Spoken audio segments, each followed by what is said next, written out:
তাইয়িরনি ইয়া রাসূলুল্লাহ। ওই সাহাবী বলছেন, আল্লাহর নবী গো, আপনি আমাকে পাক করে দেন গো নবীজি, আপনি আমাকে পাক করে দেন। ডাইরেক্ট সে সাহাবী এসে বলছেন, নবীজি আপনি আমাকে পাক করে দেন। তার কথাটা শুনে নবীজি মুখ ঘুরিয়ে নিলেন, এদিকে নিজের মুখমণ্ডল খান ঘুরিয়ে নিলেন। এইবারে সে সাহাবী আবার বাম দিকে এসে বলছেন, তাইয়িরনি ইয়া রাসূলুল্লাহ, আল্লাহর নবী গো আপনি আমাকে পাক করে দেন। তার কথাটা শোনা পর নবীজি আবার ডান দিকে নিজের মুখখান ঘুরিয়ে নিলেন। মুখখান ঘুরিয়া পর সেই সাহাবী আবার ডান দিক থেকে এসে বলছেন, তাইয়িরনি ইয়া রাসূলুল্লাহ, আল্লাহর নবী গো আমি মায়েজ, আপনি আমাকে পাক করে দেন। আমার দ্বারাতে গুনাহ হয়েছে, আমার দ্বারাতে পাপ হয়েছে গো নবীজি, আপনি আমাকে পাক করে দেন।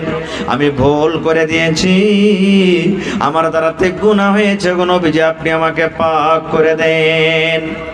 এই করে করে নবী বললেন, ও আমার মাই সাহাবী শোনো রে, বাড়ি চলে যাও, তওবা করো। যে কোনো তুমি গুনাহ করেছো আল্লাহ রাব্বুল আমিন তোমার গুনাহকে মাফ করে দিবেন। তুমি বাড়ি চলে যাও, বাড়ি যাও, বাড়ি যাও, আল্লাহ তোমার গুনাহকে মাফ করে দিবেন। এবার সে সাহাবী একটুখানি যাওয়ার পর মনে মনে আবার চিন্তা করলেন, রব্বুল আলামিন আজকে আমার দ্বারাতে গুনাহ হয়েছে, আজকে আমার দ্বারাতে পাক হয়েছে, আজকে আমি গুনাহ করেছি। আল্লাহ যদি দুনিয়াতে আমার গুনাহটা মাফ না হয়, দুনিয়াতে যদি আল্লাহ আমার গুনাহকে ক্ষমা না করে, আল্লাহ যে সেই গুনার কারণে আমাকে জাহান্নামের আগুনে জ্বলতে হবে, সেই গুনার কারণে আমাকে জাহান্নামের আগুনে পুড়তে হবে। এই জন্য আবার ঘুরে এসে নবীকে বলছেন, তাইয়িরনি ইয়া রাসূলুল্লাহ, নবী গো আমি মায়ের ঘুরে যাব না, আমার দ্বারাতে গুনাহ হয়েছে, আমার দ্বারাতে পাক হয়ে গুনাহ হয়েছে, আমার দ্বারাতে পাপ হয়েছে গো নবীজি, আপনি দয়া করে আপনি আমাকে পাক করে দেন। 3-4 বার হওয়ার পর এবার নবী তখন তাকে বলছেন, এ মায়েজ, আরে তুমি তো বারবার বলছো আমাকে পাক করে দেন, আমাকে পাক করে দেন, তোমার গুনাহটা কি বলো তো? কি গুনাহ করেছো তুমি? তোমার গুনাহটা কি? ওরে সুবহানাল্লাহ। সেই সাহাবী বলছেন, জানাই তো আল্লাহ নবী গো, আমি চুরির গুনাহ করিনি, আমি ডাকাতের গুনাহ করিনি, মদ পান করিনি, আমি জানাই তো জেনা করেছি, একটা মেয়ে ছেলের সাথে আমার দ্বারাতে জেনা হয়েছে নবী গো, আমার দ্বারাতে জেনার গুনাহ হয়েছে, জেনার পাপ হয়েছে। এই জন্য নবীজি আপনি আমাকে পাক করে দেন, আমার দ্বারাতে গুনাহ হয়ে গেছে। আল্লাহর নবী গো, শরীয়তের যেটা ফয়সালা আছে আপনি আমার পরে লাগু করে দেন। আমি জেনা করেছি, আমার দ্বারাতে জেনার গুনাহ হয়েছে। ডাইরেক্ট সে সাহাবী বলছে, নবীজি আমি জেনা করেছি, আপনি আমাকে পাক করে দেন। এবারে রাসূল বলছেন, রে আল্লাহর বান্দা, তুমি নিজের মুখ দিয়ে ইকরার করছো, কবুল করছো যে আমি জেনা করেছি, তাহলে জেনা কাকে বলে তুমি জানো? জেনা কি জিনিস তুমি জানো? তুমি এমনি তার গায়ে হাত দিয়েছো, শরীরে শরীর টাচ করেছো, না অরিজিনালি তোমার জেনা হয়েছে? তুমি জেনা কাকে বলে জানো? এবার সেই সাহাবী বলেন, আল্লাহর নবী গো, আমি একটা জ্ঞানী মানুষ, আমার হুঁশ বুদ্ধি আছে গো নবীজি, আমি পাগল নয়, আমি খেপা নয়। জেনা কাকে বলে আমি জানি, আমার দ্বারাতে জেনা হয়েছে যখন একটা মিয়া বিবি যেমন সহবাস করে, মিলন করে, এই মতো আমার দ্বারাতে গুনাহ হয়েছে।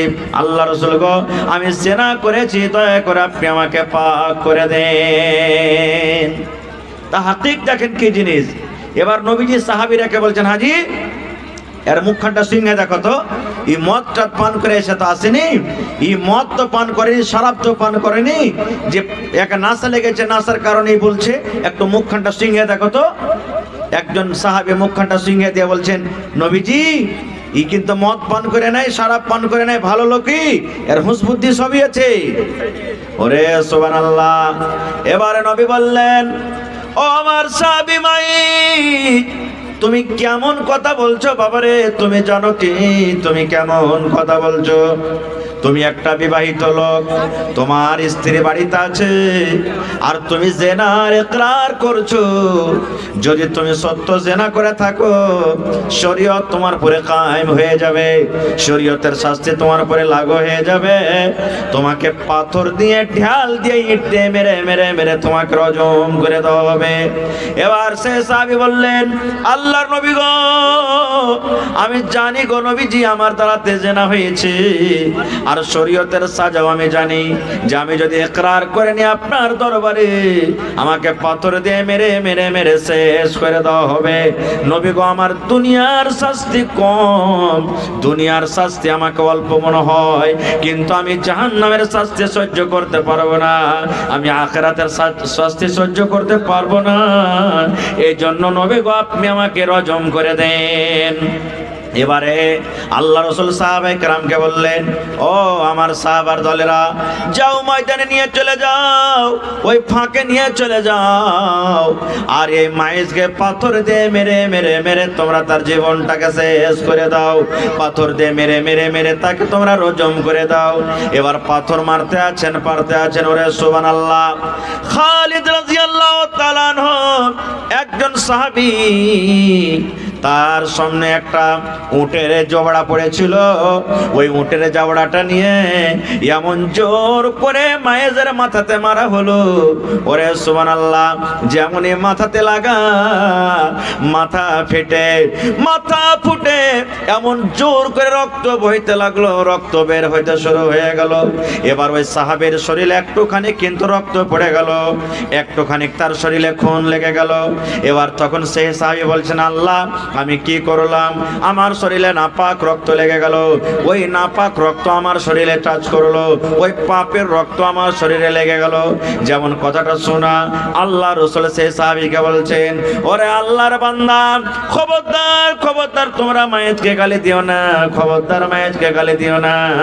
কেন না, মায়ের জানে আমি আল্লাহর নবীর দরবারে যদি ইকরার করে নি, আমি আল্লাহর নবীর দরবারে যদি আমি নিজকে সারেন্ডার করে দিই, আমি জেনা করেছি এই গুনাহটার যদি আমি ইকরার করে নি, আমাকে নবীজি পাথর দিয়ে মেরে মেরে মেরে আবার জীবনটাকে শেষ করে দিবে। দয়ার নবী পাথর দিয়ে মেরে মেরে মেরে আমার জীবনটাকে হারিয়ে দিবে। কিন্তু ওরে সুবহানাল্লাহ, নবী বললেন, সাহাবীরি এতখানি সাজা জানা সত্ত্বেও আমার দরবারে এসে কবুল করেছে। এই আমার সাহাবীরা শুনে নাও, মায়েজ আল্লাহর দরবারে এমন করে তওবা করেছে, মায়েজ এমন দরবারে আল্লাহর দরবারে কেঁদে কেঁদে তওবা করেছে, সেই তওবাটা যদি তার তওবাখানাকে যদি গোটা মদিনার পাপীদের মধ্যে, গুনাহগারের মধ্যে যদি বেটে দেওয়া হয়, তার খুব তওবার কারণে আল্লাহ রাব্বুল আলামিন সমস্ত মদিনাবাসীকে আল্লাহ ক্ষমা করে দিবেন। এই জন্য খবরদার খবরদার মায়েজকে তোমরা গালি দিও না। নারে তাকবীর। তাহলে দেখেন, একজন সাহাবী যার কোরআনে আল্লাহ রাব্বুল আলামিন জিকির করেছেন যে সাহাবীর আমল দেখে আল্লাহ খুশ, আর আল্লাহর আহকাম বিধান পেয়ে সাহাবায়ে কেরাম খুশ, তাদের দ্বারা তো জেনা হয়েছে। তাহলে জেনার কি ফয়সালা হলো, যে যদি কোনো অবিবাহিত যার বিয়া কিন্তু হয়নি, বেটা ছেলা হোক কিংবা বেটি ছেলা হোক, জেনাতে ধরা পড়ে, তাহলে কত কোড়া মারতে হবে তাকে? কত কোড়া মারতে হবে ভাই? জোরে বলেন না। 100 কোড়া মারতে হবে। একটু জোরে বলেন, কত কোড়া মারতে হবে? 100 কোড়া। কিন্তু আমাদের এলাকাতে কেমন কোড়া লাগায় জানেন? আপনাদের এলাকাতে কেমন আছে না আছে, যে বিচার পঞ্চায়েতে বসলো, এবার 10 খান টাকারা ধরবে কমছি, বা 5 খান টাকারা ধরবে। যদি 5 খান টাকারা হয় তো এক বাড়ি লাগলো তো 5 বার হয়ে গেল। 10 খান করে ধরে তো 10 বাড়ি মারবে, 100 ঘন্টা হয়ে গেল। জি না, এটা কোড়া মারার এটা নিয়ম নয়। আর যদি বিবাহিত যদি ছেলে মেয়ে ধরা পড়ে, তাহলে কিন্তু তাকে রজম করতে হবে। কিন্তু আমাদের বাস হিন্দুস্তানে এখানে ইসলামী কারণ চলে না, আমরা কোনোটাই সাজা করতে পারি না। একটু যদি বেশি করে লাগান, আপনার ব্যাপারে কেস দায়ের করে দেবে। করবে কি করবে না? হ্যাঁ, যে বড় বাবু সিধাইনিকেরা বলবে, বড় বাবু আমাকে এরকম ভাবে মেরেছে, কিন্তু কি কারণে মেরেছে ওগুলা দেখা দেখি না, আপনাকে চক্করে ফেলে দিবে। এই জন্য মন্ডল, সর্দার, মুখিয়াজি, মৌলভী সাহেব সমাজের যারা আছে, এরা শরীয়ত কিছু করতে পারে না খুব, খায়ের যা হোক, আমি ওদিকে যাব না খো। তো সাহাবায়ে কেরামের দ্বারা থেকে ভুল হয়ে গেল, কিন্তু তওবা করলেন, তওবার কারণে আল্লাহ তাবারক ওয়া তাআলা তার গুনাহ মাফ করে দিলেন। এবার আরেকটা মশলা শুনলেন, আজকে আমাদের এলাকাতে সমাজে একটু যদি শুধু ছেলে মেয়ে যদি গল্প করে, ওরে আল্লাহ, আরেকজনের তখন ও শুধু গল্প করতে দেখবে, আইসা গ্রামে বলবে, আবে আর শুনেছিস কিছু, দেখেছিস? কই যে কি আছে? কই যে আব্দুল্লাহর বেটি আর জামশেদের বেটাকে দেখেলাম, ওরেও সুবহানাল্লাহ বলিস না আর কিছু, দিলে গ্রামে ঢোল পেটে। এরকম হয় না, হয় না? শুধু গল্প করতে দেখেছে ও, আর কিছু দেখেনি আর আগে। আর ও আইসে এমন ভাবে তেল মশলা লাগাবে যে বোরকা বিচার বসিয়ে দিবে। এবার যেমনি সমাজের লোক বসে গেল, এই তোরকে কতখানি কি হয়েছে বল, দুজনই বলছে না আমাদের কিছু হয়নি, বাস 4 লাখ 5 লাখ টাকা ফাইন হয়ে গেল। এই ভাই মুসলমান, আল্লাহ রাসূলের হাদিস বলছে আপনাদের সামনে, সহিহ হাদিস। আল্লাহ নবীর জামানাতে একজন সাহাবী দোকানদার ছিলেন, দোকানদারি করত। খাজুর ছিল গ্রামে, দোকানে খাজুর, দোকানে সয়দা আছে। গ্রামের একটা মহিলা দোকানে সওদা কিনতে গেছে, যেমন আমাদের এলাকাতে যাই না, মা, খালা, বহিন, দাদি, নানি সাবুন কিনতে যায়, সারাপ কিনতে যায়, দরকার হিসেবে যায়। এবার আল্লাহ নবীর জামানাতে সেই মহিলা দোকান গেছে সওদা কেনার জন্য। এবার সেই সাহাবী কেমন যে লেগেছে তাকে, সেই মেয়ে ছেলেটাকে ধরে চুমা দিয়ে দিয়েছে। শুধু চুমা দিয়েছে, গতরে গত টাচ হয়েছে, যেরকম সহবাসয় হয়নি, শুধু চুমা হয়ে গেছে। আমাদের মতন তো সেই নয়, এবার যা হইলো হইলো, লোক করে থাক, খ্যাপা কেউ জানতে পারেনি, ডাইন ভাই দেখ, আগে পিছে দেখ, কেউ জানতে না পারলে হলো চুপচাপ থেকে থিয়ে দে। কিন্তু একজন সাহাবী, সুবহানাল্লাহ, যার আল্লাহর ডর, ভিতরে আল্লাহর ভয়, সেই সাহাবী তো চুমা খেয়ে নিলেন, কিন্তু ভিতরে জাহান্নামের ডর, আল্লাহর ডর ঢুকে গেল। এবার সেই সাহাবী দৌড়াতে দৌড়াতে দৌড়াতে আল্লাহর নবীর দরবারে চলে গেলেন। আল্লাহর নবীর দরবারে যাওয়ার পর বলছেন, হালাক তো ইয়া রাসূলুল্লাহ, আল্লাহর নবী গো, আমি আপনার সাহাবী, হালাক হয়ে গেলাম, বরবাদ হয়ে গেলাম, আমি ধ্বংস হয়ে গেলাম। আল্লাহ নবী গো, আমার জীবন হালাক হয়ে গেল, আমার জীবন বরবাদ হয়ে গেল। হালাক তো ইয়া রাসূলুল্লাহ, আল্লাহ রাসূল, আমি হালাক হয়ে গেলাম, বরবাদ হয়ে গেলাম। সেই সাহাবী ডাইরেক্ট নবীকে বলছে, নবীজি, আমি হালাক বরবাদ হয়ে গেলাম, আপনি শরীয়তের বিধান আমার পরে লাগু করেন। ইতিমধ্যে আজান হয়ে গেল, জোহরের আজান হয়ে গেল। এবার জোহরের আজান হয়ে গেল, এবার নবীজির সাথে সেই সাহাবী নামাজ পড়লেন। জামাতে নামাজ পড়ার পর এইবারে সেই সাহাবী আবার দাঁড় হয়ে বলছেন, আল্লাহর নবী গো, আমি হালাক হয়ে গেছি, বরবাদ হয়েছে গো নবীজি, আপনি আমার পরে শরীয়ত লাগু করেন, আপনি আমাকে রজম করেন, আপনি আমাকে পাথর দিয়ে মেরে মেরে আপনি দুনিয়া থেকে আমাকে বিদায় করে দেন গো নবীজি, আমার দ্বারাতে ভুল হয়েছে, আমি জিনা করেছি, আমি ব্যভিচার করেছি, আপনি আমাকে রজম করে দেন।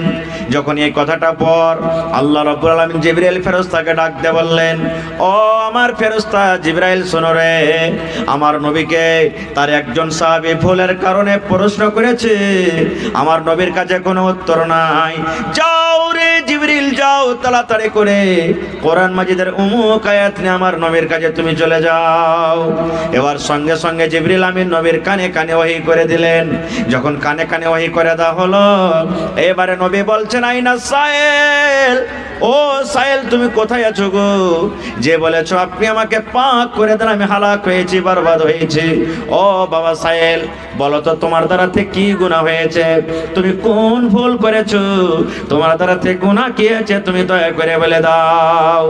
এবারে সে সাইল বলছেন, আল্লাহর নবী গো, আমার দ্বারাতে এতখানি ভুল হয়েছে নবী গো, আমি একটা ওয়াপার বেটি ছেলেকে ধরে, আমি একটা ওয়াপার মহিলাকে ধরে, আমি একটা ওয়াপার নারীকে ধরে চুমা খেয়েছি গো নবীজি, আমি চুমা দিয়েছি, তার গালে চুমা দিয়েছি, আমার দ্বারাতে এটা ভুল হয়েছে, আমার দ্বারাতে এটা পাপ হয়েছে। আল্লাহ রাসূল বললেন, বাবারে, তুমি শুধু চুমা খেয়েছো, তোমার দ্বারাতে জেনা ব্যভিচার হয়নি। বলছেন না নবী গো, আমার দ্বারাতে সহবাসের কাজ হয়নি, যেটা স্বামী স্ত্রীর মিলন হয় সেটা হয়নি, শুধু তাকে চুমা খেয়েছে। আল্লাহ রাসূল তখন বললেন, সাহাবী রে, তুমি কি আমাদের সাথে জামাতে নামাজ পড়োনি? এই যে আমরা জামাতে জোহরের নামাজ পড়লাম, এই জোহরের নামাজ কি তুমি আদায় করোনি? সেই সাহাবী বললেন, নবীজি হ্যাঁ, আপনার সাথে আমি জামাতে নামাজ পড়লাম। এইবারে নবী বললেন, সাহাবী রে, আল্লাহ রাব্বুল আলামিন কোরআন মাজিদ নাজিল করে দিলেন। আল্লাহ কোরআনে বলেন, এ আমার সাহাবী তুমি শুনে নাও, শুধু এই সাহাবীর জন্যই কোরআন আয়াত নয়, কিয়ামত পর্যন্ত যত আল্লাহ নবীর উম্মত হবেন সমস্ত মানুষের জন্য এটা আয়াত, এটা হুকুম। আল্লাহ রাব্বুল আলামিন নবীকে বললেন, নবী তুমি বলে দাও, ওয়া আকিমিস সালাতা তারাফাইন নাহারি ওয়া যুলাফাম মিনাল লাইল। এই আমার নবী তুমি বলে দাও, ওয়া আকিমিস সালাত, নামাজ তুমি কায়েম করো, নামাজ তুমি কায়েম করো, তারাফাইন নাহার, দুইনের দুই কিনারাতে, ওয়া যুলাফাম মিনাল লাইল, মানে রাতের কিছু অংশ দেয়।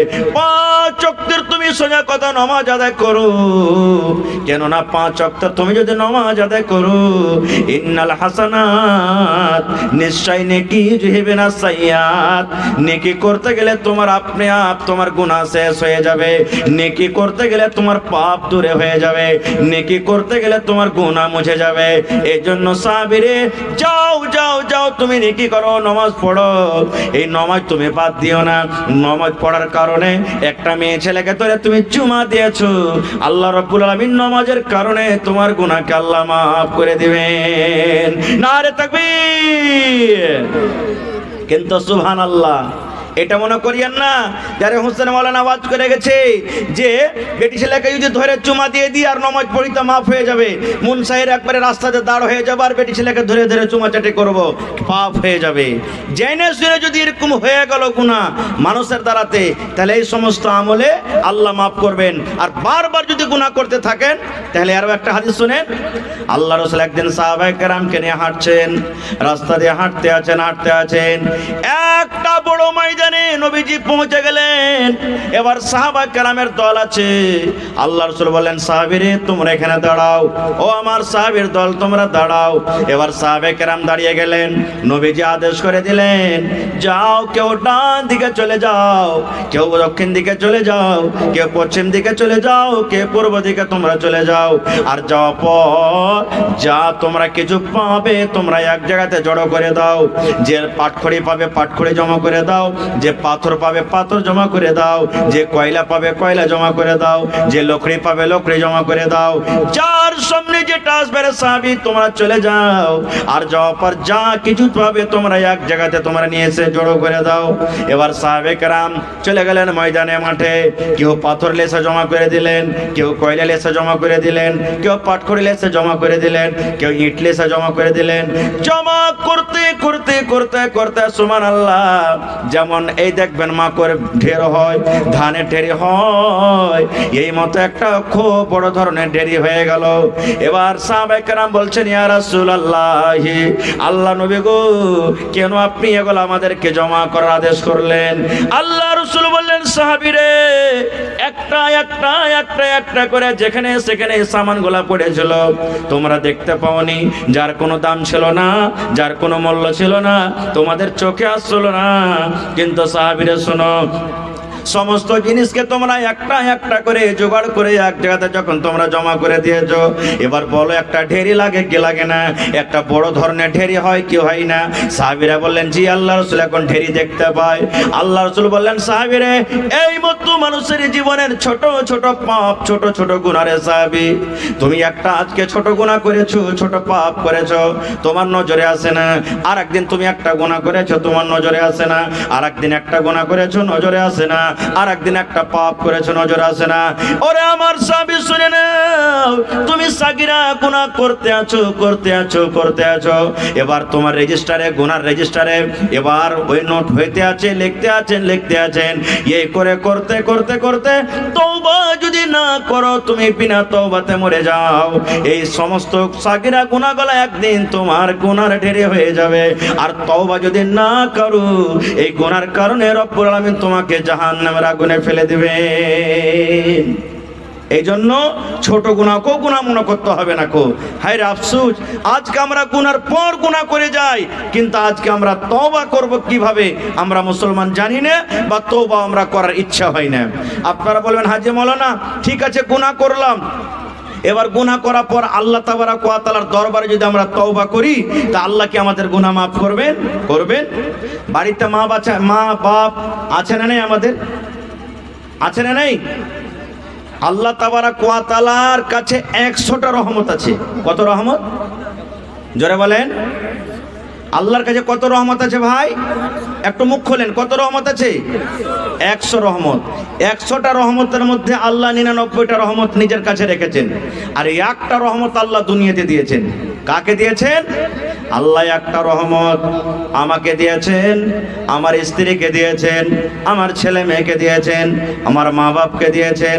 একটা রহমত আল্লাহ আপনারাকে দান করেছেন, আপনার মা বাবাকে দান করেছেন, আপনার ছেলে মেয়েরাকে দান করেছেন। কিয়ামত পর্যন্ত যত মানুষ আসবে এবং যারা দুনিয়া থেকে চলে গেছেন সমস্ত লোককে আল্লাহ ভাগ করে দিয়েছেন। শুধু মানুষ নয়, আল্লাহ একটা কুকুরকে দান করেছে ওই রহমত, এবং কুকুরের মা বাপকে আল্লাহ দান করেছেন। আল্লাহ একটা সাপকে দিয়েছে, সাপের মা বাপকে দিয়েছে। আল্লাহ একটা গরুকে দিয়েছে, ওই গরুর মা বাপকে আল্লাহ একটা নেকি দিয়ে একটা রহমত দিয়েছেন। এই করতে করতে সুবহানাল্লাহ, আল্লাহর জমিনে যত আল্লাহর মাখলুক রয়েছে সমস্ত মাখলুককে আল্লাহ তাবারক ওয়া তাআলা একটা নেকি ভাগ করে দিয়েছেন। তবে বলেন, গোটা পৃথিবীর মাখলুককে যদি আল্লাহ একটা রহমত আল্লাহ দিয়ে থাকেন, কতখানি করে আমরা ভাগ পাই? এই মহব্বত ভালোবাসার কারণে আজকে আপনি আমাকে ডেকেছেন, আরে হোসেন মাওলানাকে ডাক। এই যে আমাকে ডেকেছেন, আমার সাথে মহব্বত আছে, ভালোবাসে বলে আজকে আপনি ডেকেছেন আবুল কাসিম বিজলিকে, আজকে ডেকেছেন হযরত আলীকে। ডাক রে ডাক, এটা ভালোবাসার কারণ। আজকে ভালোবাসার কারণে মা বেটার সাথে ভালোবাসে, বেটা বাপকে ভালোবাসে, বাপ বেটাকে ভালোবাসে, স্বামী স্ত্রীর মহব্বত ভালোবাসা হয়। একটা কুকুর নিজের বাচ্চাকে ভালোবাসে। দেখবেন যখন মুরগির বাচ্চা হয়, বাচ্চাগুলা যখন ছোট থাকে, আপনি মুরগির পাঞ্জরতে যখন যাবে আপনাকে ছো মারবে, মারে কি মারে না? ছো মারার কারণ হলো মুরগি নিজের বাচ্চাকে ভালোবাসে। মুরগি মনে মনে এটাই বলে, আল্লাহরে মনে হয় আমার বাচ্চাকে ধরে নিয়ে চলে যাবে, এই জন্য নিজের বাচ্চার সাথে মহব্বত ভালোবাসা এত। বাচ্চাকে বাঁচাবো বলে মুরগি যে পাঞ্জরতে হেঁটে যায় তাকে লচিয়ে যায়। এই মতো অনেক প্রকারের মহব্বত ভালোবাসা আছে। এই মুসলমান, মা বাড়িতে আছেন, বাপ বাড়িতে আছেন, এবার আমার পরে আমার মা নারাজ হয়ে গেছেন, আপনার পরে আপনার মা নারাজ হয়েছে, আপনি মুনসাই বাজারে চলে গেলেন, এক পাম রসগোল্লা বাড়িতে আনলেন, মার কাছে বসে গেলেন, মা গে এই রসগোল্লা তোর জন্য এনেছে গে মা, তুই খেলে। মা আপনার পরে এত নারাজ হয়ে আছে, মা আপনার পরে এত রেগে আছে, মা আপনার রসগোল্লাকে ধরে পান্নিটা ধরে পাক মেরে দিলে, খাবো না রে তোর রসগোল্লা, খাবো না, তোর মতন বেটাকে আমি দেখবো না, তোর মতো ছেলের দিকে আমি তাকাবো না। মা এত নারাজ হয়ে আছে। এরে আমার মুসলমান, এবার আপনি সেদিনে কিন্তু বাদ দিয়ে দিলেন, পরের দিন আবার বাজার চলে গেলেন, মা গে 1 কিলো মিষ্টি করে পান এনেছে গে মা, পানটা তুই খেলে। মা কিন্তু নারাজ হয়ে আছে, সেদিন কিন্তু আপনার হাতের মা খেলো না। থাকতে থাকতে থাকতে এবার বড় ধরনের একটা মাছ কিনে এনেছে, এবার মার কাছে আপনি রান্না করে নিয়ে চলে গেছেন, মা গে আপনার জন্য কত সুন্দর করে মা মাছ এনেছে, দয়া করে তুই খেলে। ওরে মুসলমান, এবারও সেই দিনে কিন্তু আপনার মা মাছ খেলো না, কারণ আপনার পরে নারাজ হয়ে আছে।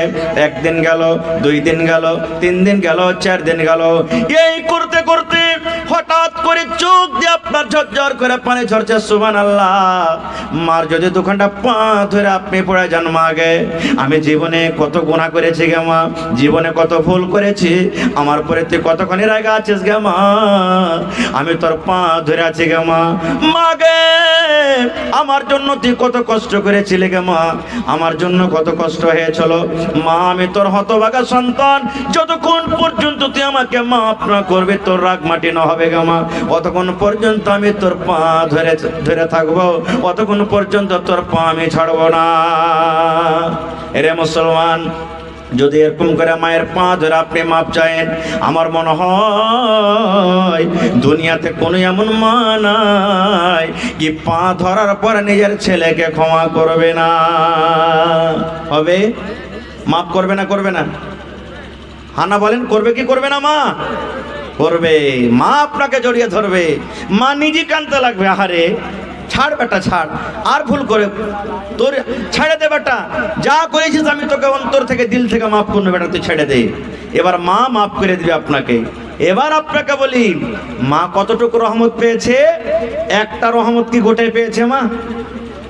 আল্লাহ যে একটা রহমত দুনিয়াতে দিয়েছেন, একটা রহমত গোটাই মা পেয়েছে কি?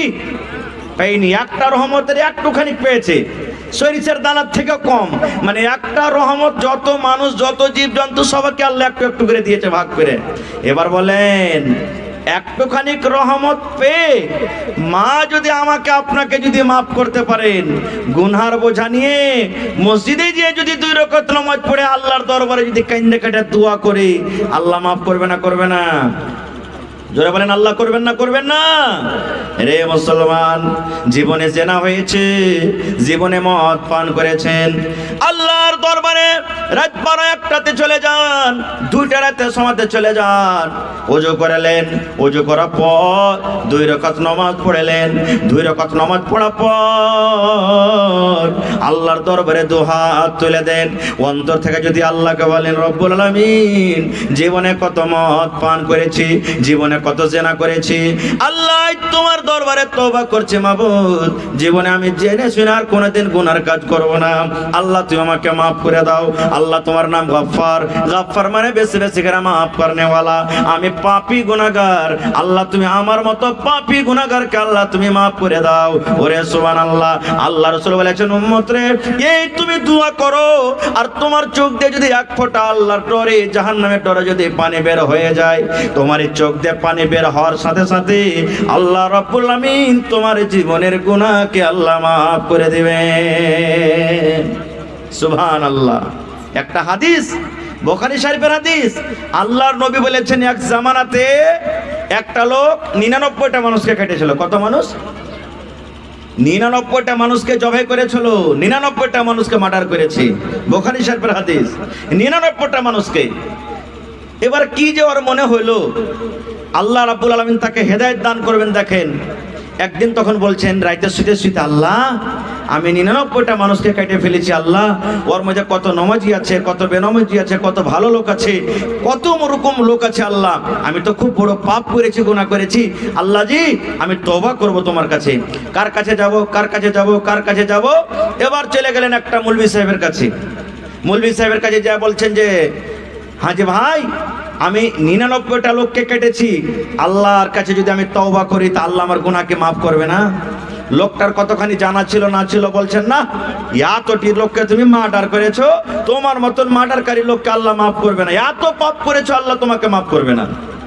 সুবহানাল্লাহ। যেমন কথাটা বলা, তালওয়ার তো তার হাতে ছিল, এক চোখ দিয়ে বলছে, যা এমনও মাফ করবে না, তমনও করবে না, 100টা পুড়িয়ে দিত ওকে দিয়ে। 100টা পুড়ে গেল। এবার ফের মনে করছে, না এর থেকে বড় মৌলভী সাহেব যার কাছে যাবো, ওর কাছে যাবো। এবার যেতে যেতে যেতে যেতে যেতে চলেন আমরা মৌলানার কাছে চলে গেলেন। যাওয়া পর তখন বলছেন যে, হাজি ভাই, আমি 100টা লোককে মার্ডার করেছি, আল্লাহ কি আমার গুনাহ মাফ করবে না? এবার মাওলানা বলছেন, হ্যাঁ রে আল্লাহর বান্দা, আল্লাহ তোমার গুনাহ মাফ করে দিবে। 100টা লোককে তুমি মার্ডার করেছো, গুনাহ করেছো, আল্লাহ তোমার গুনাহ মাফ করে দেবেন। কিন্তু হ্যাঁ, তোমার সাথে একটা শর্ত আছে, একটা কাজ তোমাকে আছে, জেনে শুনে কোনোদিন তোমাকে আর মার্ডার করতে হবে না। আল্লাহর দরবারে তোমাকে তওবা করতে হবে, আল্লাহর দরবারে তোমাকে কাঁদতে হবে। কেমন করে তুমি কাঁদবে? এবারে তুমি একটা কাজ করো, পূর্ণিয়ার বাজারে, লাইন বাজারে ধরেন একটা খুব নেককার মানুষ আছে, খুব একটা ভালো বাড়ি আছে, খুব একটা পরেজগার মানুষ আছে, তুমি ওই লোকটার কাছে চলে যাও, তার সাথে তুমি থাকবে, তার সাথে নামাজ পড়বে, ওদের কাছে থাকবে, আল্লাহর কাছে কাইন্দা কাইন্দা দোয়া করবে, আল্লাহ রাব্বুল আমিন তোমার গুনাহকে মাফ করে আল্লাহ জান্নাতি করে দেবে। এটা গ্রামের নাম কি? মিরকাহি, মিরকাহা। এবার ধরেন উদাহরণ দিচ্ছি, মিরকাহার একটা লোক 100টা মার্ডার করে এবার যাবে কোথায়? লাইন বাজার নাকি? এবার হাঁটতে লাগলো, হাঁটতে হাঁটতে হাঁটতে হাঁটতে এবারে ধরেন রানীপাত্রা পৌঁছে গেল। রানীপাত্রা বুঝেন তো, জানেন জায়গাটা জানেন? রানীপাত্রা চলে গেল। মিরকাহা থেকে রানীপাত্রা পর্যন্ত পৌঁছে গেছে, লাইন বাজার কিন্তু এখনো পৌঁছেনি। এবার দেখেন মজার ঘটনা, কেসা কাহিনী নয়, বুখারী শরীফের হাদিস কিন্তু এটা। মাওলানারা বসে আছেন, জিজ্ঞাসা করবেন। এবার আল্লাহ তাবারাক ওয়া তাআলা যে ফেরেশতাকে জান কবজ করার আল্লাহ আদেশ করেছেন। কোন ফেরেশতা জান কবজ করে ভাই? জান কবজ করার দায়িত্ব কাকে দিয়েছেন আল্লাহ? আজরাইল মালাকুল মউতকে। আল্লাহ রাব্বুল আলামিন আজরাইল ফেরেশতাকে ডাক দিয়ে বলছেন, ও আমার ফেরেশতা মালাকুল মউত, মিরকাহা থেকে ওই আল্লাহ আপ বলছেন আমার বান্দা লাইন বাজার যাবে, তওবা ইস্তিগফার করে ওখানে নামাজ পড়বে, তাসবিহ তাহলিল করবে, জিকির আজকার করবে, নিজের জীবনের গুনাহকে maaf করার জন্য যায়।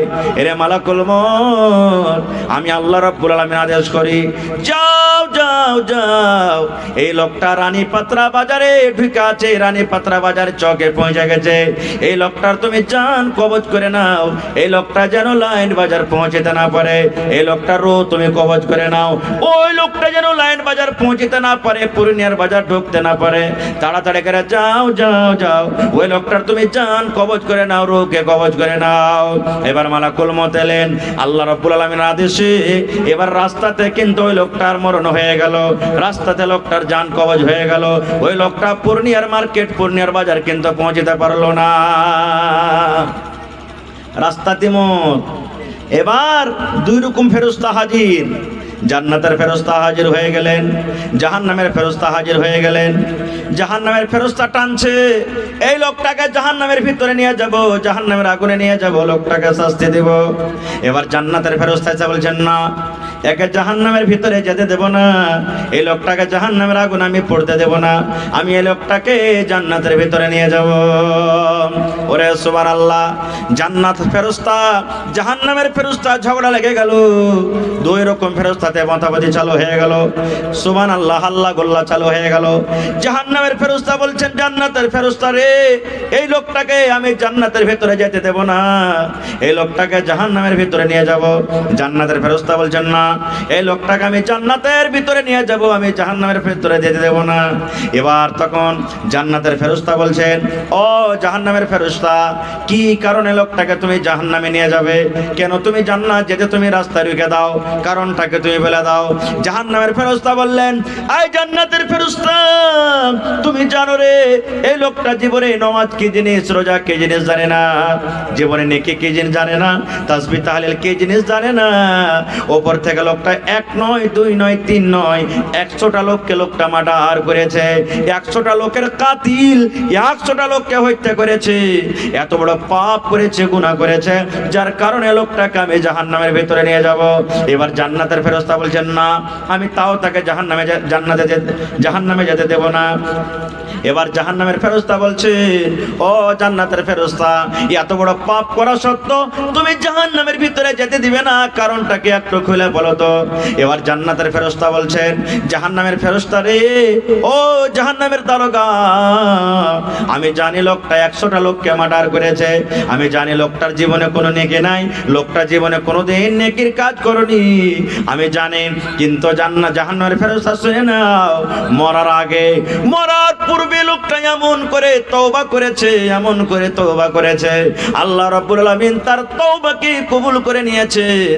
তওবা কর, আল্লাহ রাব্বুল আলামিন তার কবুল করে নিয়েছেন, আর তওবা কবুল করার পর আল্লাহ তার জীবনের গুনাহকে maaf করে দিয়েছেন। এই জন্য আমি লোকটাকে জান্নাতের ভিতরে নিয়ে যাব। জাহান্নামের ফেরেশতা বলছেন, না, আমি যেতে দেব না খো। এবার আল্লাহ তাবারাক ওয়া তাআলা তখন আরেকটা ফেরেশতাকে বলছেন, এই এরকে ঝগড়া মিটবে না, তুই যা ফয়সালা করে দেখা ওর খে। আল্লাহ সেই ফেরেশতাকে পাঠিয়ে দিলেন। আসার পর তখন বলছেন যে, হাজি, তোমরা কি নিয়ে ঝগড়া করছো, ব্যাপারটা কি? তো জাহান্নামের ফেরেশতা বলছেন যে, এই লোকটা 100টা লোককে মার্ডার করেছে, জীবনে কোনোদিন নেকি কি জিনিস জানে না, আমি তাকে জাহান্নামে নিয়ে যাব। জান্নাতের ফেরেশতা যেতে দেয় না। জান্নাতের ফেরেশতা বলছেন যে, এই লোকটা এমন ভাবে তওবা করেছে যে জীবনে নেকি না থাকা সত্ত্বেও আল্লাহ তার তওবাকে কবুল করেছেন, আল্লাহ দিলের মালিক, আমি তাকে জান্নাতের ভিতরে নিয়ে যাব, জাহান্নামের ফেরেশতা যেতে দেয় না। এবার ফেরেশতা ফয়সালা করছেন যে, এই জান্নাতের ফেরেশতা জাহান্নামের ফেরেশতা তোমরা লড়াই করিও না, একটা কাজ করো। বলছে কি? বলছে লোকটা আসছে কোথা থেকে? বলছে মুনসাহি মিরকাহা থেকে আসছে। যাবে কোথায়? তো ইলাইন বাজার পূর্ণিয়া যাবে। বলছে মারা গেছে কোন জায়গাতে? বলছে যে রানী পাত্রাতে মারা গেছে। তখন ওই ফেরেশতা ফয়সালা করছেন যে বেশিখানি চলে এসেছে না বেশিখানি যেতে আছে, দেখো লাভ হতো তোমরা। ফেরেশতা ফয়সালা করছেন যে মুনসাই থেকে রানী পাত্রা এদিকের রাস্তাটা কতটুক, আর রানী পাত্রা থেকে পূর্ণিয়া এদিকের রাস্তাটা কতটুক, তোমরা লাভ হতো কোন দিকে বেশি হবে? কোন দিকে বেশি হবে? মানে বেশিখানি চলে গেছে নাকি কমখানি আছে? সুবহানাল্লাহ। এবার লাফতে শুরু করলেন। ওরে আল্লাহ, লাফতে লাফতে লাফতে দেখা গেল সুবহানাল্লাহ সেই মার্ডার করনেওয়ালা মার্ডারকারী লোকটা, গুনাহগার লোকটা যেদিকে যাবে ওদিকে কমখানি রাস্তা বেঁচে আছে, আর বেশিখানি রাস্তা লোকটা পার হয়ে চলে গেছেন। এবারে ফেরেশতা ফয়সালা দিয়ে দিলেন, ও জাহান্নামের ফেরেশতা শুনে নাও, আল্লাহর এই বান্দাটা জাহান্নামের আগুনে যাবে না রে, জাহান্নামের আগুনে যাবে না। আল্লাহর ফেরেশতা বললেন, ও জান্নাতের ফেরেশতা, যাও যাও যাও, লোকটাকে তুমি জান্নাতের ভিতরে নিয়ে চলে যাও। জাহান্নামের ফেরেশতা বলছেন, কেমন ফয়সালা হলো এটা বুঝতে পারলাম না, একটু বুঝিয়ে দাও। এইবারে ওই লোকটা বলছেন, ওই ফেরেশতা বলছেন, ও জাহান্নামের দারোগা, লোকটা পাপ করেছে, লোকটা গুনাহ করেছে, 100টা লোককে লোকটা মার্ডার করেছে, কিন্তু এমন ভাবে তওবা করেছে, তওবা করার পর যে জায়গাতেও যে নামাজ পড়বে, রোজা রাখবে, ভালো কাজ করবে, ওদিকে কমখানি আছে, পাপের দিক থেকে বেশি নেকির দিকে এগিয়ে গেছে। জীবনে পাপ করেছে, ওই পাপের দেশ ছেড়ে, পাপের এলাকা ছেড়ে নেকির এলাকাতে চলে গেছে, নেকির দিকে বেশি এগিয়ে গেছে, যার কারণে এই লোকটা জান্নাতের ভিতরে চলে যাবে। সুবহানাল্লাহ। তো খালিস তওবা করতে গেলে আল্লাহ মাফ করবে। আর একটা হাদিস শুনেন, একটা লোক ছিল, বুখারী শরীফের হাদিস, জীবনে এত গুনাহ করেছে, মরবে যখন লোকটা, তার 4-5টা বেটা ছিল, বেটা কটাকে সব দিকে ডেকেছে। ডাকা পর যেমন আমরা বলি না মরার টাইমে যে বেটা লড়াই ঝগড়া করিস না বেটা রে, ভাই ভাই থাকবি, কেউ যদি তোরাকে এক চড় মেরা দেয় সহ্য করে থাকবি, ঝগড়া করতে যাবি না, এরকম বলি কি বলি না। তো লোকটা মরবে তো সবটি বেটাকে ডাক দিয়েছে। ডাক দেওয়ার পর এইবারে লোকটা বলছেন, এরে আমার কলেজার টুকরা বেটারা শুন, আমি মরে যাব, আমার কখন মত হয়ে যাবে রে ধন আমি জানি না, আল্লাহ জানে, কিন্তু ধন রে আমি একটা ওসিয়ত করি, আমি একটা তোরাকে ওসিয়ত করি রে ধন, আমি যখন মরে যাব, মরার পর আমার লাশটাকে খবরদার তোমরা জমিনে দফন করবি না, আমার লাশটাকে তোরা জমিনে দফন করবি না, আমার লাশটাকে তোরা আগুনে জ্বালিয়ে দিবি, পুড়িয়ে দিবি, আমার লাশটাকে তোরা জমিনে দফন করবি না। যখন কথাটা বলা, এবার ছেলেরা বলল, আব্বা কেমন কথা বলছো, যদি তোমাকে আমরা দফন করে দিই, দফন না করি তোমার লাশটাকে আমরা আগুনে জ্বালিয়ে দিই, গ্রামের লোকেরা কত কথা বলবে, আমরা এটা কাজ করতে পারবো না। এবার তার আব্বা বললেন, না রে বেটা, না না, শুন, গ্রামের লোকেরা, এলাকার লোকেরা যা বলবে বলুক, কিন্তু আমাকে তোরা জমিনে দফন করিস না রে ধন, আমার লাশটাকে তোরা জ্বালিয়ে দিবি, লাশটাকে জ্বালিয়ে দেওয়ার পর ছাই কটাকে 3 ভাগ করবি রে ধন, 1 ভাগ মাটিতে পুঁজে দিবি, 1 ভাগ ছাই পান্তে ভাসিয়ে দিবি, আর 1 ভাগ ছাই কোটা নিয়ে বাতাসে তোমরা এরকম ভাবে ছিটিয়ে দিবি। এবার একটা বেটা বলছেন, আব্বাজি কেন তোমাকে এরকম করব, কেন তোমাকে জমিনে দফন করব না, তোমার লাশটাকে কেন আমরা পুড়িয়ে দেব। বুখারী শরীফের হাদিস। আল্লাহর নবী বলেছেন, বাপ তখন বলতে লাগলেন, ওরে আমার কলেজার টুকরা আব্দুল্লাহ, আব্দুর রহমান, ও আব্দুল সালাম, শুন রে, জীবন আমি এত পাপ করেছি, জীবন আমার দ্বারাতে এত গুনাহ হয়েছে, এত পাপ করেছি, এত পাপ করেছি, আমার মনে হয় আমার আল্লাহ আমাকে মাফ করবেন না, ক্ষমা করবে না। আমার যদি নেকির পাল্লাতে নেকি ওজন করা হয়, আমার মনে হয় গুনার পাল্লা ভারী হয়ে যাবে, আল্লাহ আমার পরে নারাজ হয়ে আছেন, আমি জীবনে বেশি নেকি করতে পারিনি, এই জন্য ধনরি আমাকে তোরা দফন করিস না, আমাকে আগুনে পুড়িয়ে দিস, যেন আমার আল্লাহ আমাকে খুঁজে না পায়, আমার আল্লাহ যেন আমাকে ভিড়ে না পায়, আমার আল্লাহ যেন আমাকে খুঁজে না পায়, আগুনে জ্বালিয়ে দিবি, পুড়িয়ে দিবি, ছাই হয়ে যাব, আমার আল্লাহ আমাকে না পাবে, আমার না হিসাব নিবে। এই জন্য ধরে শুন শুন, আমার মরার পর খবরদার তোরা আমাকে দফন করবি না, আমার লাশটাকে তোরা আগুনে পুড়িয়ে জ্বালিয়ে দিবি। ঠিক তাই করা হলো। লোকটা যখন মরে গেল, তার ছেলেরা কাঠ জমা করলো, বাঁশ জমা করলো, লকড়ি জমা করলো। এবার তার বাপকে ওই আগুনের ভিতরে জ্বালিয়ে ফেলে দেওয়া হলো। আগুন জ্বলতে জ্বলতে জ্বলতে জ্বলতে তার বাপ পুড়ে পুড়ে পুড়ে পুড়ে কয়লার মতন ছাই হয়ে গেল। এবার ছাই কোটাকে ভাগ করা হলো। একটা ছেলে হাঁটতে হাঁটতে সমুদ্রে কিছু ছাইকে ভাসিয়ে দেওয়া হলো। একটা বেটা ছাইগুলাকে নিয়ে কিছু মাটিতে পুঁতে দিল, একটা বেটা ছাইগুলাকে নিয়ে কিছু বাতাসে ফেলে দিল। এই যখন হয়ে গেল, তিনজন বেটা তিনটা কাজ করার পর বাড়ির দিকে রওনা হয়ে গেছে, বাড়ির দিকে রওনা হয়েছে। এবার আল্লাহ তাবারাক ওয়া তাআলা বাতাসকে বলছেন, পানিকে বলছেন, আল্লাহ হাওয়াকে বলছেন, এবার বলেন তো আল্লাহ তার বাপকে জীবিত করতে পারবেন কি পারবেন না? জোরে বলেন, পারবেন কি পারবেন না? আল্লাহ কোরআনে বলছেন, ইন্নাল্লাহা আলা কুল্লি শাইইন কাদির, আল্লাহ রাব্বুল আলামিন প্রত্যেক জিনিসে কুদরত রাখনে ওয়ালা, আল্লাহ যা করবেন তাই হবে। এবার তার ছেলেরা বাড়ির দিকে রওনা হয়েছে। এবার তার ছেলেরা বাড়ি পর্যন্ত আসতে পারেনি। আল্লাহ রাব্বুল আলামিন বাতাসকে বলছে, বাতাস রে, তোর কাজ হলো একটা জিনিসকে অন্য জিনিস জায়গাতে নিয়ে চলে যাওয়া। বাতাস, আমি আল্লাহ আদেশ করি ওই ছাইগুলাকে তুই আমার সামনে হাজির কর। আল্লাহ মাটিকে বলছে, মাটি রে, তোর কাজ হলো পচিয়ে দেওয়া, সরিয়ে দেওয়া রে মাটি, ওই লোকটার ছাই কটাকে আমার সামনে করে দে। আল্লাহ পানিকে বলছে, পানি রে, তোর কাজ হলো বাইয়ে দেওয়া, তোর ছাই ভিতরে যেই ছাই কটাকে ডালা হয়েছে ওই ছায়াকটা আমার সামনে হাজির করে দেয়। এবারে মাটি, পানি, হাওয়া সমস্ত জিনিস যখন ছাই এক জায়গায় জড়ো করে দিলেন, এবার আল্লাহ তাবারাক ওয়া তাআলা ওই ছাইকে বলছেন, কোন কোন কোন, মানে হয়ে যাও, মানুষ হয়ে যাও, কোন তুমি হয়ে যাও। যেমনই কোন কথা বললেন, কোন মানুষ হয়ে গেল। এবার যখন মানুষ দাঁড় হয়ে গেল আল্লাহর সামনে, আল্লাহ রাব্বুল আলামিন লোকটাকে বলছেন, বান্দারে, কেন তুই এরকম কাজ করেছিস রে বান্দা, বল বল, এই কাজটা তুই কেন করেছিস? তোর ছেলেরাকে দফন করতে না বলে তুই কেন তাকে জ্বালাতে বলেছিলি রে, বল। এবার সে লোকটা কানবার বলবে, রব্বুল আলামিন, তোমার ডরে করেছি আল্লাহ, তোমার ভয়ে করেছি, আমার দ্বারাতে এত পাপ হয়েছিল, এত গুনাহ হয়েছিল আল্লাহ, তোমার সামনে হিসাব দিতে পারবো না বলে আল্লাহ এরকম কাজ করেছি। এইবার আল্লাহ রাব্বুল আলামিন বলবেন, বান্দারে, মরারটা যখন তুমি তওবা করেছো, এত গুনাহ পাপ করার পর যখন তুমি অন্তর থেকে তওবা করেছো রে বান্দা, আমি আল্লাহ রাব্বুল আলামিন যাও যাও যাও, তোমার জীবনের গুনাহকে মাফ করে আমি তোমাকে জান্নাতে ঘোষণা করে দিলাম। নারে তাকবীর। এক মিনিট, আর একটা হাদিস আপনাদের সামনে বলে দিই। আল্লাহ রাসূল বলেছেন, ইমরাতুন ফাহিশা, বেশ্যা নারী, জেনা ব্যভিচার করে বেড়াইতো। ভালো করে শুনে হাদিসটা। একটা বেটি ছেলে জেনা করতো, রাস্তাতে হেঁটে চলিচ্ছে গরমের টাইম। এবার আগা জামানাতে কল ছিল না, ইন্দারাতে মানুষ পানি তুলতো।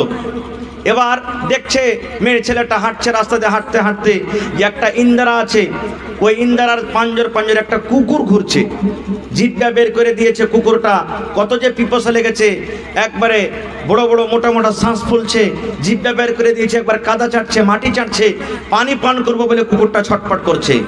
এবার ওই জেনা করে বেড়াতো মেয়ে ছেলেটা।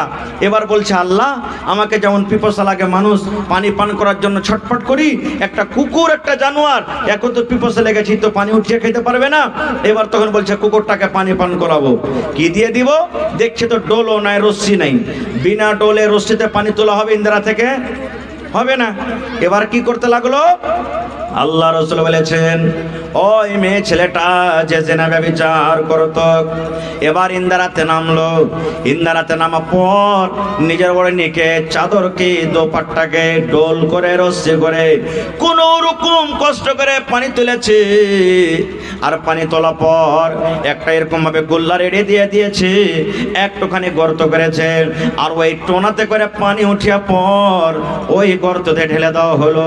এবারে মেয়ে ছেলেটা বলছেন, আল্লাহ, জীবনে কত জেনা করেছি, জীবনে আমার দ্বারাতে কত ভুল হয়েছে, কত অপর লোক আমার ইজ্জত দেখেছে, মাবুদ রে, যেটা আমি জানি আর তুমি জানো, তুমি ছাড়া কেউ জানে না। আল্লাহ, আজকে আমি একটা কুকুরকে পানি পান করাচ্ছি, আল্লাহ, একটা জানোয়ারকে পানি পান করাচ্ছি, এই পানি পান করার কারণে আল্লাহ তওবা করছি তোমার দরবারে জীবনে আর কোনোদিন গুনাহ করব না। আল্লাহ এই কুকুরকে পানি পান করাচ্ছি, আল্লাহ তার বিনিময়ে বদলাতে তুমি আমার জীবনের গুনাহকে আল্লাহ মাফ করে দাও। ওরে সুবহানাল্লাহ। আল্লাহ নবী বলেছেন এবার ওই কুকুর জিভ বেঁধে চেটে চেটে পানি পান করতে লাগলো। পানি পান করতে করতে করতে ওই যখন তার হাঁপি বন্ধ হয়ে গেল, ওই কুকুরের পিপাসা যখন মিটে গেল, আল্লাহ রাব্বুল আলামিন ডাক দিয়ে বলছেন, ও আল্লাহ, ডাক দিয়ে বলছেন, ওরে সুবহানাল্লাহ, মহিলা রে, আমি আল্লাহ রাব্বুল আলামিন তোমার এই আমলটা করার কারণে, তোমার এই আমলটাতে এত খুশি হইলাম, এত খুশি হইলাম। আল্লাহ রাব্বুল আলামিন বলেন তোমার জীবনের গুনাহকে মাফ করে আমি তোমাকে জান্নাতি করে দিলাম। এবার বলবো মিরকা গ্রামের মায়েরা, খালারা, ভাইয়েরা কি, ওরে সুবহানাল্লাহ, কুকুর একটা এমন নাপাক জানোয়ার।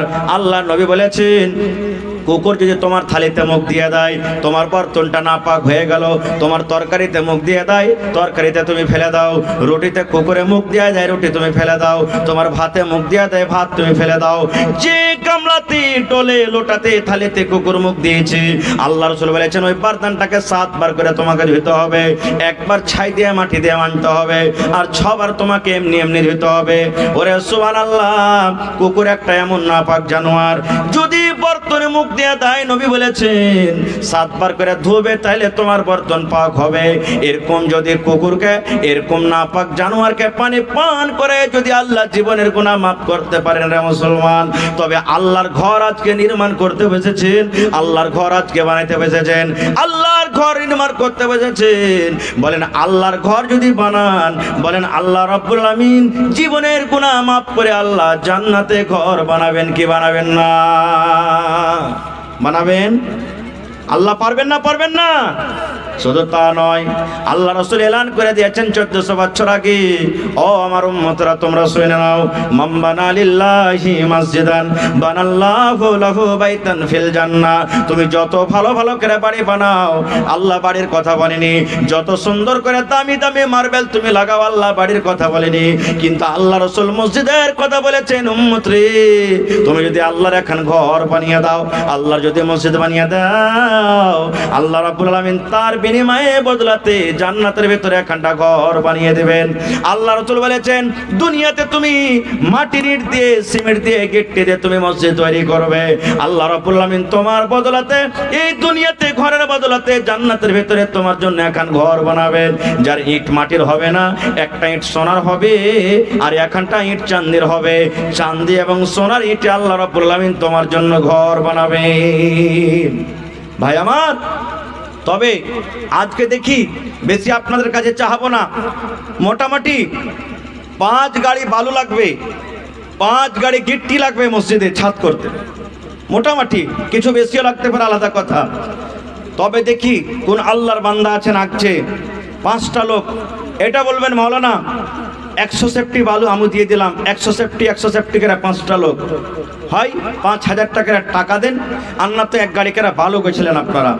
আর 5টা লোককে আমি দেখবো আল্লাহর বান্দাকে, যে হয় 100 সেফটি করে গিট্টি দেন, আর না তো মোটামুটি 6500 টাকা 7000 টাকা লাগবে আপনার গিট্টিতে।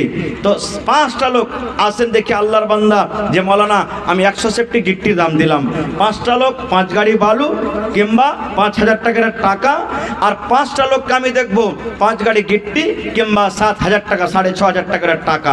এবং দেখি কোন আল্লাহর বান্দা আছেন 10টা লোককে আমি দেখবো 1 কুইন্টাল কালার রডের দাম, 1 কুইন্টাল কালার রডের দাম মোটামুটি ধরেন যে 6000 টাকা। তো দেখি 5টা লোক 1 কুইন্টাল কালার রড, 5টা লোক 100 সেফটি করে বালু, 5টা লোক 100 সেফটি করে গিট্টি।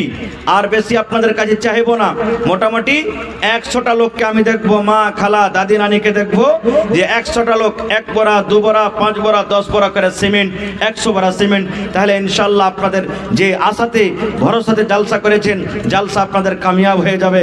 ওরে সুবহানাল্লাহ, এই বছরে একটা জালসা করলাম বানসর বলে আমাদের এলাকাতে একটা জায়গা আছে, গ্রাম আছে, আল্লাহুস সামাদ। মোটামুটি 800 বোরা শুধু খালি সিমেন্ট হয়েছে, 800 বোরা সিমেন্ট। ওরা মসজিদের ছাদ করবে, 800 বোরা সিমেন্ট হয়েছে শুধু খালি। টাকা পয়সাতে এগুলো আছে। এবং দেখি আমার মায়েরা, খালারা, দাদি, নানিকে